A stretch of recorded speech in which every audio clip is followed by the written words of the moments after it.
Good morning, everybody. As you are finishing your ecosystem project, you are now going to begin a how-to with fractions PowerPoint. Attached to your assignment, you are going to have the how-to PowerPoint template. It is blank. I've left it for you to decide what theme you want to use. So as you get it open, the first thing that I want you to do is to go to Theme, and you're going to choose the color that you want. Once you choose your theme, I want you to leave your font and your background alone. Okay? Your theme sets your font color, size, and style, so you don't need to be changing those. You're going to title your PowerPoint. Make sure you include your first and last name. You will not need to add slides.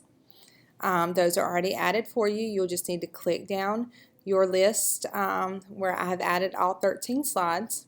I don't want you to freak out over your 13 slides because I have directions laid out for you as far as what goes on each slide. You'll then, after you get your PowerPoint open, your theme selected, go back to your classroom, open your how-to with fractions directions.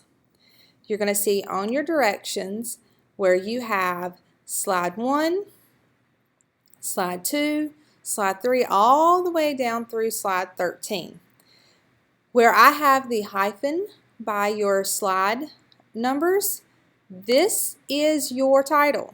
Okay, all you have to do is copy that from your directions and type it into your PowerPoint. And then underneath of your title is where I'm giving you what needs to be on that slide.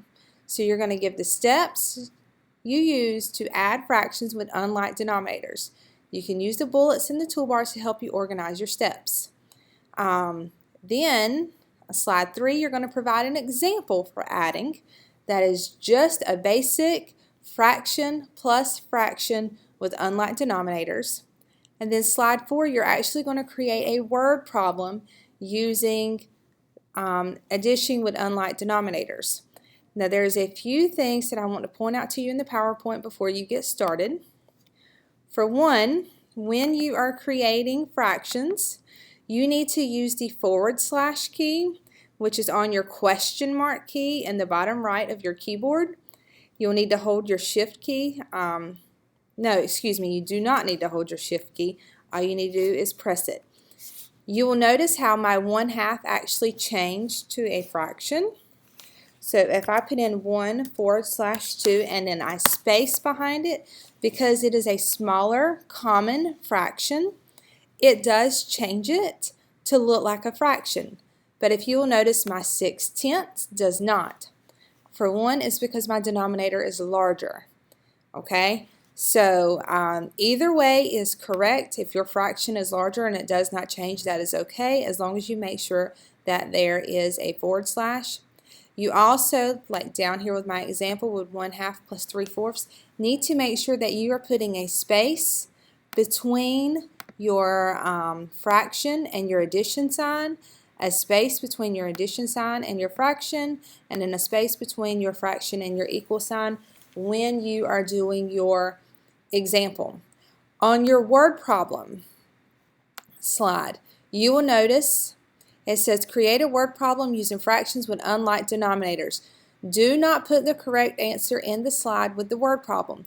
Put in a comment by clicking the comment in the toolbar and putting the correct answer in the comment box.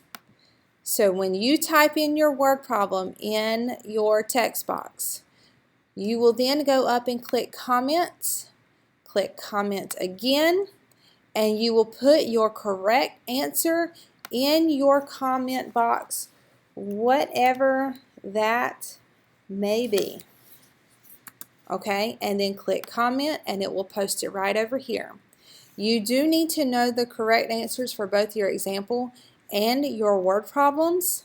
Your example answer will be on the example slide, and your word problem answer will be in a comment box. You are welcome to get paper from behind in the paper tray behind my printer, as well as pencil if you want to go ahead and create your example and work it out as you're typing in your steps. I'm going to go ahead and delete this comment. You will notice that the bullets that I was talking to you about is going to be right up here in your toolbar, and it's going to put your bullets for creating your steps. If you have any questions, please raise your hand and let me know. All of you are at different stages at this point, so I wanted to put a video on the classroom. That way I don't have to interrupt everyone else's working to explain it 10 times. Thank you.